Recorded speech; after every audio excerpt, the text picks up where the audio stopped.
Jako je jednostavno i velika mi je čast da pričamo o modelu M9 iz prostog razloga što je to jedan od zaista impresivnih telefona u svakom smislu te reči. Naravno, vi već znate koliko dugo je HTC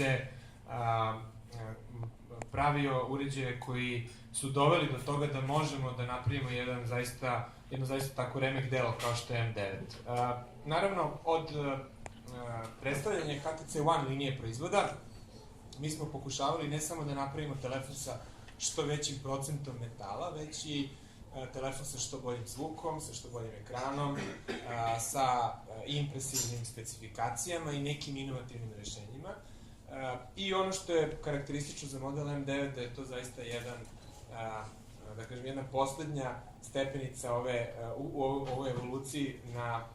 današnji dan. To ne znači da će se sa modelom M9